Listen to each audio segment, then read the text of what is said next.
शुक्राणु से संबंधित सामान्य प्रश्न। 1. शुक्राणु की खोज किसने की थी? शुक्राणु की खोज एंटोन वैन लीeuwenhoek ने 1677 में की थी। वो एक डच वैज्ञानिक थे जिन्होंने पहली बार अपने स्वयं के बनाए सूक्ष्मदर्शी माइक्रोस्कोप का उपयोग करके शुक्राणुओं को देखा और उनका वर्णन किया। 2. शुक्राणु का रंग कैसा होता है? शुक्राणु का कोई अलग रंग नहीं होता। ये वीर्य सेमेन का एक हिस्सा है जिसका रंग आमतौर पर सफेद से लेकर हल्का ग्रे या पीलापन लिए हुए सफेद होता है। 3. शुक्राणु कहाँ बनते हैं? शुक्राणु पुरुष प्रजनन प्रणाली के मुख्य अंग वृषण टेस्टिस में बनते हैं। शुक्राणु की संरचना और कार्य। 1. शुक्राणु की संरचना कैसी होती है? एक शुक्राणु एक बहुत छोटी एकल कोशिका सिंगल सेल होती है जिसे 3 मुख्य भागों में बांटा जा सकता है। सिर हेड, इसमें आनुवांशिक सामग्री डीएनए होती है। मध्य भाग मिड पीस, ये सिर और पूंछ को जोड़ता है और ऊर्जा का उत्पादन करता है। पूंछ टेल, ये शुक्राणु को तैरने और आगे बढ़ने में मदद करती है। 2. शुक्राणु के मुख्य भाग कौन से हैं और उनके क्या कार्य हैं? सिर हेड, इसमें केंद्रक न्यूक्लियस होता है जिसमें पुरुष के 23 गुणसूत्र क्रोमोसोम्स होते हैं।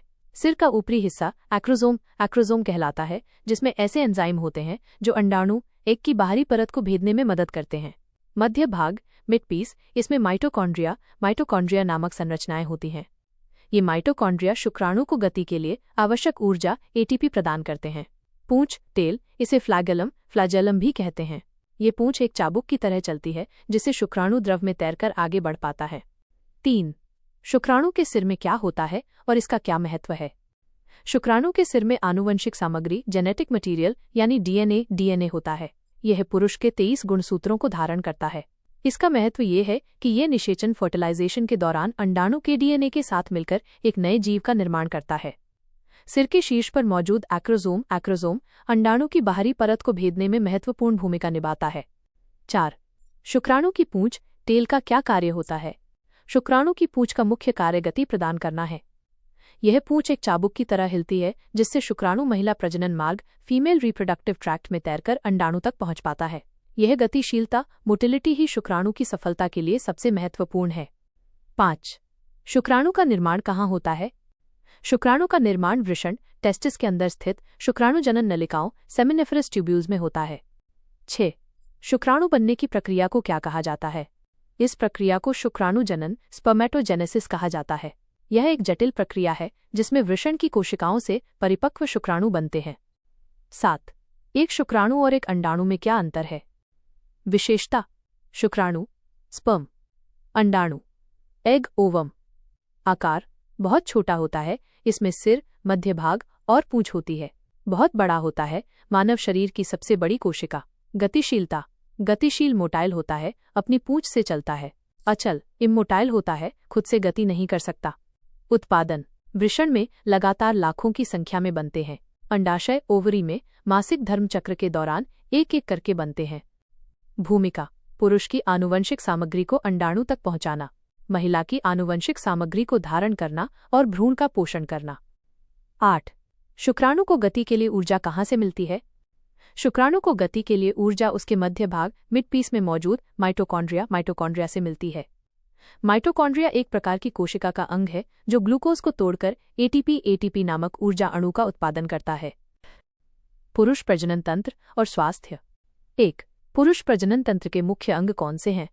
मुख्य अंगों में शामिल हैं वृषण टेस्टिस, शुक्राणु और टेस्टोस्टेरॉन हार्मोन का उत्पादन करते हैं।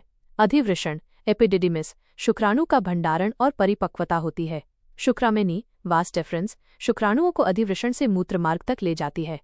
शुक्राशय सेमिनल वेसिकल्स, वीर्य द्रव का अधिकांश भाग बनाते हैं।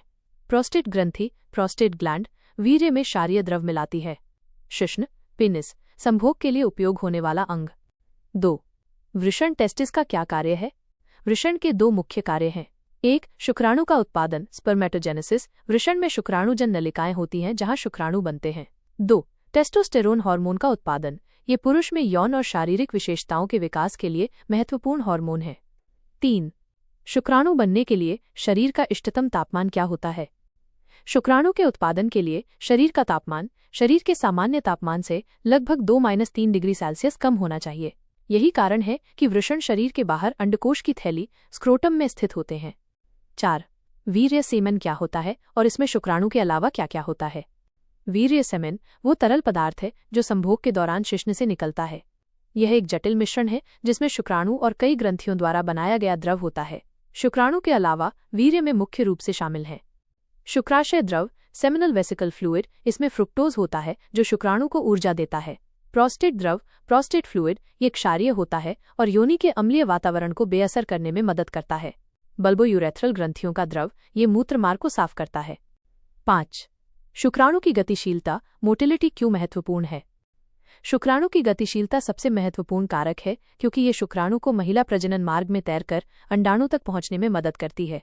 यदि शुक्राणु गतिशील नहीं है तो वे अंडाणु तक नहीं पहुंच पाएंगे, जिससे गर्भधारण संभव नहीं होगा। 6.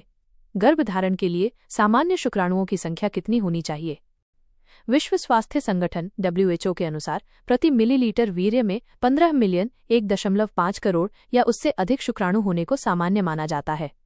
हालांकि गर्भधारण के लिए इससे कम शुक्राणु संख्या भी पर्याप्त हो सकती है, लेकिन संभावना कम हो जाती है। 7. कम शुक्राणुओं की संख्या, लो स्पर्म काउंट के क्या कारण हो सकते हैं? इसके कई कारण हो सकते हैं, जिनमें शामिल हैं वेरिकोसेले, अंडकोश में नसों का फूलना, हार्मोनल असंतुलन, टेस्टोस्टेरोन या अन्य हार्मोन का कम स्तर, संक्रमण, प्रजनन अंगों में संक्रमण, जीवन शैली, अत्यधिक धूम्रपान, शराब का सेवन, तनाव, मोटापा। दवाएं, कुछ दवाएं भी शुक्राणु उत्पादन को प्रभावित कर सकती हैं। आनुवंशिक कारण, कुछ जन्मजात या आनुवंशिक स्थितियां। 8. क्या आहार और जीवन शैली का शुक्राणुओं की गुणवत्ता पर प्रभाव पड़ता है? हाँ, बिल्कुल। संतुलित आहार और स्वस्थ जीवन शैली शुक्राणु की गुणवत्ता को सीधे प्रभावित करते हैं। एंटीऑक्सीडेंट से भरपूर आहार, फल, सब्जियां, जिंक, फोलेट और विटामिन डी शुक्राणुओं के स्वास्थ्य के लिए महत्वपूर्ण है। धूम्रपान, अत्यधिक शराब और तनाव से बचना भी महत्वपूर्ण है। 9. शुक्राणुओं की गुणवत्ता को बेहतर बनाने के लिए कौन से उपाय किए जा सकते हैं? संतुलित और पौष्टिक आहार लें, नियमित व्यायाम करें, धूम्रपान और शराब का सेवन कम करें या बंद कर दें, तनाव का प्रबंधन करें, पर्याप्त नींद लें, मोटापे को नियंत्रित करें, ढीले कपड़े पहनें ताकि अंडकोश का तापमान नियंत्रित रहे। 10. अजोस्पर्मिया। अजोस्पर्मिया क्या है? अजोस्पर्मिया एक ऐसी स्थिति है जिसमें वीर्य में एक भी शुक्राणु नहीं पाया जाता है। ये 2 प्रकार का हो सकता है।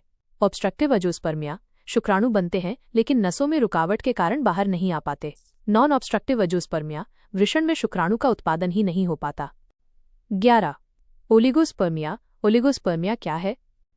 ओलिगोस्पर्मिया उस स्थिति को कहते हैं जब वीर्य में शुक्राणुओं की संख्या सामान्य से कम होती है। WHO के अनुसार 15 मिलियन से कम। मेडिकल और वैज्ञानिक पहलू। 1. वीर्य विश्लेषण, सीमेन एनालिसिस क्या है और ये क्यों किया जाता है? वीर्य विश्लेषण एक प्रयोगशाला परीक्षण है जिसमें वीर्य के नमूने का विश्लेषण किया जाता है। यह पुरुष बांझपन के कारणों का पता लगाने के लिए किया जाता है। इससे शुक्राणु की संख्या, गतिशीलता, आकार और वीर्य की अन्य विशेषताओं का मूल्यांकन किया जाता है। 2. वीर्य के नमूने को कैसे एकत्र किया जाता है? सबसे आम तरीका हस्तमैथुन, मास्टरबेशन द्वारा नमूना एकत्र करना है। नमूना एक विशेष, साफ कंटेनर में लिया जाता है और इसे तुरंत आमतौर पर 1 घंटे के भीतर परीक्षण के लिए प्रयोगशाला में पहुंचाया जाता है। 3. शुक्राणु की गुणवत्ता का मूल्यांकन करने के लिए कौन से पैरामीटर देखे जाते हैं? मुख्य पैरामीटर हैं शुक्राणु की संख्या, स्पर्म काउंट, प्रति मिलीलीटर वीर्य में शुक्राणुओं की संख्या, शुक्राणु की गतिशीलता, मोटिलिटी, कितने प्रतिशत शुक्राणु सक्रिय रूप से चल रहे हैं, शुक्राणु की आकृति, मॉर्फोलॉजी, शुक्राणुओं का आकार और संरचना, वीर्य की मात्रा, वॉल्यूम, नमूने की कुल मात्रा, pH, वीर्य का अम्लीय या क्षारीय स्तर। 4. क्या किसी असामान्य वीर्य विश्लेषण रिपोर्ट के साथ भी गर्भधारण संभव है? हाँ, संभव है। वीर्य विश्लेषण रिपोर्ट केवल एक सामान्य मूल्यांकन है। हल्की असामान्यताओं के साथ भी गर्भधारण हो सकता है, लेकिन इसमें अधिक समय लग सकता है। गंभीर मामलों में असिस्टेड रिप्रोडक्टिव टेक्नोलॉजी ART जैसे IUI, IVF या ICSI की मदद ली जा सकती है। 5. IVF और ICSI में क्या अंतर है? IVF in vitro fertilization. इस प्रक्रिया में प्रयोगशाला में एक पेट्री डिश में कई शुक्राणुओं को एक अंडाणु के साथ मिलाया जाता है ताकि प्राकृतिक रूप से निषेचन हो सके। ICSI इंट्रासाइटोप्लाज्मिक स्पर्म इंजेक्शन, ये IVF का एक उन्नत रूप है। इसमें एक बहुत ही पतली सुई का उपयोग करके केवल एक ही शुक्राणु को सीधे एक अंडाणु के अंदर इंजेक्ट किया जाता है। ये उन मामलों में उपयोगी है जहां शुक्राणुओं की संख्या बहुत कम होती है या उनकी गतिशीलता खराब होती है। 6. पुरुष प्रजनन क्षमता पर किन बीमारियों का प्रभाव पड़ सकता है?